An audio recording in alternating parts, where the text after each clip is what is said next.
फिलहाल आपको बता दें, संभल हिंसा से जुड़ी अभी की एक और बड़ी खबर यह है कि संभल के सांसद जो हैं बर्क, उन्होंने हाईकोर्ट का दरवाजा खटखटाया। जियाउर रहमान बर्क की तरफ से हाईकोर्ट का दरवाजा खटखटाया गया है। आप जानते हैं संभल में जो हिंसा हुई उस मामले में जियाउर रहमान बर्क पर प्रशासन ने एफआईआर दर्ज की। हाईकोर्ट में एफआईआर को चुनौती दी गई। कोर्ट के अंतिम फैसले तक गिरफ्तारी पर रोक की अपील की गई है। जियाउर रहमान बर्क पर हिंसा के लिए लोगों को उकसाने के आरोप और इसी के तहत एफआईआर दर्ज की गई है। इसी एफआईआर के खिलाफ जियाउर रहमान बर्क ने हाईकोर्ट का दरवाजा खटखटाया है। सीधे आपको लेकर चलते हैं, हमारे साथ हमारे सहयोगी मोहम्मद मोइन इस वक्त मौजूद हैं और जानते हैं मोहम्मद मोइन से ये जो याचिका हाईकोर्ट में लगाई गई है जियाउर रहमान बर्क की तरफ से, इस पर कब तक सुनवाई होगी, क्या जानकारी मिल रही है और याचिका में मुख्य तौर पर जियाउर रहमान बर्क की तरफ से क्या मांग की गई है? मोहम्मद मोइन। देखिए, संभल की शाही जामा मस्जिद में सर्वे के दौरान 24 नवंबर को जो हिंसा हुई थी उसमें प्रशासन ने जियाउर रहमान बर्क के खिलाफ भी एफआईआर दर्ज की थी, उनको नामजद आरोपियों में शामिल किया था। तो जो एफआईआर दर्ज की गई थी उसे जियाउर रहमान बर्क ने इलाहाबाद हाईकोर्ट में चुनौती दी है, एफआईआर को रद्द किए जाने की अपील की है और साथ ही साथ ये भी अपील की है कि जब तक उनकी ये याचिका निस्तारित नहीं हो जाती है, जब तक इस पर अंतिम फैसला नहीं आ जाता है, तब तक उनकी गिरफ्तारी पर रोक लगा दी जाए। जियाउर रहमान बर्क की तरफ से कहा गया है कि जिस दिन हिंसा हुई वो उत्तर प्रदेश में नहीं थे बल्कि बेंगलुरु में एक कार्यक्रम में शामिल होने के लिए गए थे। उनका इस हिंसा से कोई लेना देना नहीं है, बल्कि सर्वे से पहले और उसके बाद भी उन्होंने लगातार लोगों से शांति बनाए रखने की अपील की है। तो जियाउर रहमान बर्क की तरफ से जो याचिका दाखिल की गई उस पर शुक्रवार को सुनवाई होने की उम्मीद है। शुक्रवार को सर्दियों की छुट्टी से पहले हाईकोर्ट में कामकाज का अंतिम दिन रहेगा। ऐसे में देखना ये होगा कि जो सर्दी की छुट्टियां होती है उससे पहले जियाउर रहमान बर्क को कोई राहत मिल पाती है या नहीं। बहुत शुक्रिया मोहम्मद मोइन इस तमाम जानकारी के लिए। तो शुक्रवार को ये याचिका सुनवाई के लिए आ सकती है। जियाउर रहमान बर्क की तरफ से लगाई गई है, जो एफआईआर उन पर दर्ज हुई है उस एफआईआर को खारिज करने की मांग की गई है और जब तक इस याचिका पर सुनवाई चल रही है तब तक उनकी गिरफ्तारी पर रोक का आदेश दिया जाए अदालत की तरफ से। ये मांग जियाउर रहमान बर्क ने अदालत से की है। और इस बीच संभल से जुड़ी एक और बड़ी खबर, संभल में समाजवादी पार्टी के जो सांसद है जियाउर रहमान बर्क, उनके खिलाफ बिजली चोरी का मुकदमा भी दर्ज हो सकता है। ये इस वक्त की बड़ी खबर है जो मैं आपको बता रही हूं। दरअसल बर्क के घर पर बिजली के 3 मीटर लगे हुए थे, जिनमें 1 मीटर जियाउर रहमान बर्क के नाम पर है।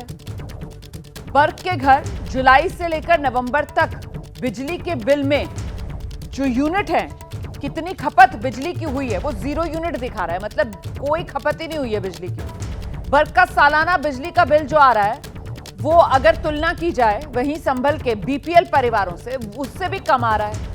बीपीएल परिवार का औसत जो सालाना बिल आ रहा है वो 12,400 रुपए का आ रहा है। वहीं जो सांसद हैं जियाउर रहमान बर्क, उनके घर जो सालाना बिजली का बिल आ रहा है वो 3,638 रुपए ही आ रहा है। तो उत्तर प्रदेश का बिजली विभाग अब इस मामले में जांच कर रहा है कि आखिरकार ऐसा कैसे हुआ। बिजली विभाग ने कल ही समाजवादी पार्टी के सांसद जियाउर रहमान बर्क के घर पर 2 किलोवाट का नया डिजिटल मीटर लगाया है। पुराने मीटर हटाए गए हैं, नया मीटर लगाया गया है। तो बिजली चोरी के आरोपों पर सांसद जियाउर रहमान बर्क की तरफ से भी सफाई आ गई है। वो कह रहे हैं मैं सारे बिजली के बिल जमा करता हूं, अगर मेरे खिलाफ कार्रवाई होगी तो मैं कानूनन जवाब दूंगा। संभल से सांसद जियाउर रहमान बर्क हमारे साथ बात करने के लिए मौजूद हैं। सर, सबसे पहले हम सवाल यही जानना चाहेंगे कि जिस तरीके की कार्रवाई चाहे बिजली विभाग की तरफ से या नगर निगम की तरफ से या फिर पुलिस प्रशासन की तरफ से संभल में अभी देखने को मिल रही है, इसको कैसे देख रहे हैं? मैं तो ये कहूँगा ये सीधे सीधे संविधान का उल्लंघन है और वो उल्लंघन इस वजह से है क्योंकि हमारे संविधान के अंदर आर्टिकल 15 से 30 तक साफ तौर पर यह है कि आप किसी प्रकार से धार्मिक जो आज़ादी है उसका हनन नहीं होगा। और यहाँ पर हमारी धार्मिक आज़ादी का हनन ये हो रहा है कि जो हमारे धार्मिक स्थल हैं उनको टारगेट करके, पहले तो हमारे लोगों को ही टारगेट समाज को किया जा रहा था, अब हमारे इस धार्मिक स्थलों को टारगेट कर करके जिस प्रकार से गलत एक र्यूमर फैला रहे हैं और गलत कार्रवाई कर रहे हैं, हम इसकी मुखालफत करते हैं और ये गलत है, नहीं होना चाहिए। बाकायदा आपके घर तक ये कार्रवाई पहुंची, बिजली विभाग की टीम आपके घर पर पहुंची और वहां पर जो आपका पुराना मीटर था उसको हटा करके वहां पर नया स्मार्ट मीटर जो है वो लगाया गया। इसमें कौन सी बड़ी बात है, वो गए हैं, रूटीन का हिस्सा है, उन्होंने चेंज किया, जो मीटर अब हटा करके वो कर दिया, इसमें कौन सी बड़ी बात है? किसने हमारे घर में किसने विरोध किया हो तो बताइए। हमारे परिवार से हमारे मोहल्ले से, हमारे शहर से किसी ने अगर विरोध किया हो तो बताएं, रूटीन का हिस्सा चेंज कर लिया, ख़त्म बात, अब क्या बताएं। और इसमें यहाँ तक कह दिया कि कटिया से बिजली चुराने का भी आरोप है और नवंबर महीने की जो बिजली की बिल है वो 0 है।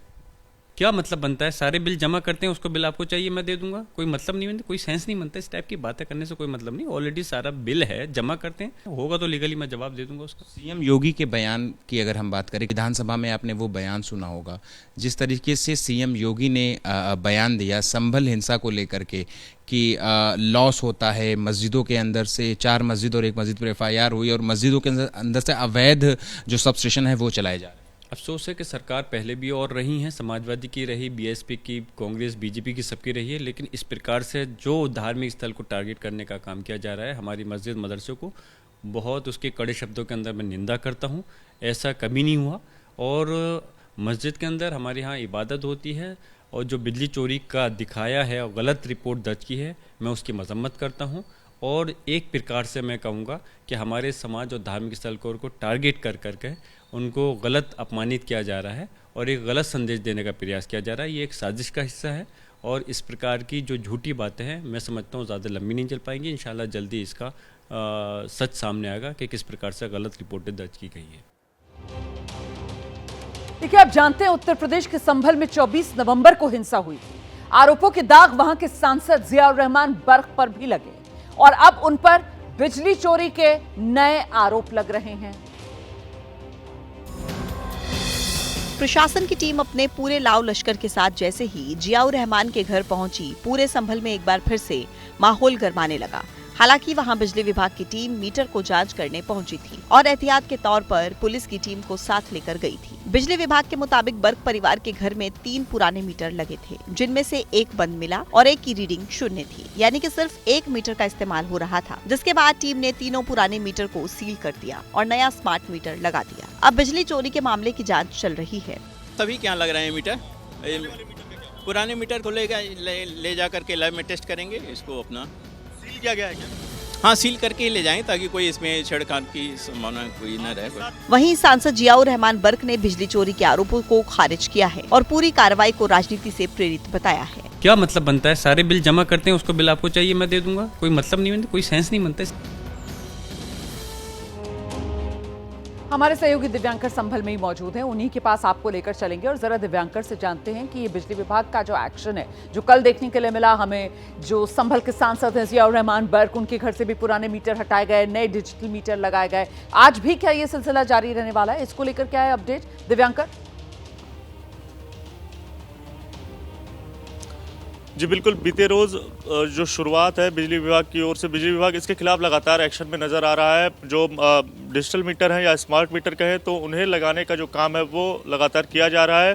बीते रोज़ की बात करें तो सांसद के घर से इसकी शुरुआत की गई और स्मार्ट मीटर जो है वो उनके घर पर लगाया गया और तमाम तरह के जो सवाल हैं जिसकी बात अभी आप कर रहे थे, जिसका जिक्र अभी आपने किया, ऐसे तमाम सारे सवालों को लेकर बिजली विभाग भी अपनी पड़ताल कर रहा था और जिसके बाद जो स्मार्ट मीटर है वो लगाया गया। और आज की बात करें तो बिजली विभाग की ओर से जो सांसद के मोहल्ले में रहने वाले लोगों के घर हैं वहाँ पर जो ये स्मार्ट मीटर है वो लगाने का काम किया जाएगा। लेकिन जिस तरह की जानकारी जो है वो सामने निकल कर आ रही है कि 2-2 किलोवाट के जो बिजली के मीटर थे वो सांसद के घर पर यहाँ पर लगे हुए थे और जिसके बाद जो बिल आता है वो सिर्फ 14,000 रुपये के आसपास आता है, जबकि जो बीपीएल उपभोक्ता है उसका जो साल भर का बिल है वो 12,000 के करीब आता है। तो इसको लेकर जो संदेह है वो बिजली विभाग की ओर से जताया गया और जिसके बाद बीते रोज बड़ी कार्रवाई की किसी महीने तो 0 यूनिट ये भी नजर आ रहा है और इसीलिए सवाल है और इसी वजह से अब जांच इस पूरे मामले में की जाएगी। और इस बीच ये भी जान लीजिए आप कि बिजली चोरी की सजा क्या होती है। ये मैं आपको एक एडिशनल जानकारी दे रही हूं। बिजली चोरी अपराध की श्रेणी में शामिल है।